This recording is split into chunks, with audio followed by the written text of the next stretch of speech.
Member का ये तकाजा नहीं कि हम मंचों पर वाली सरकार, हमारे पास वो सिस्टम नहीं। जालिम और जाबिर का जब तक मुकाबला नहीं करोगे और जालिम को जालिम नहीं कहोगे, तुम्हारी नमाज कबूल नहीं हो सकती, तुम्हारे सजदे कबूल नहीं हो सकते।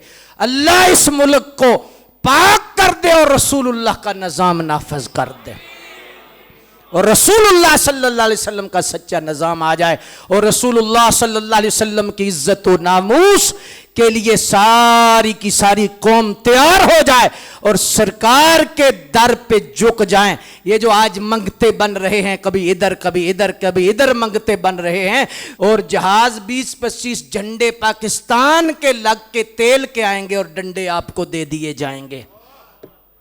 रसूलुल्लाह के दर पे जाएंगे तो खैरात मिलेगी, और फिर ही काम बनेगा, और फिर ही ये झोली भरेगी जब पूरी कौम रसूलुल्लाह से वफा करके कहेगी ताजदारे खत्म नबुव्वत, ताजदारे खत्म नबुव्वत।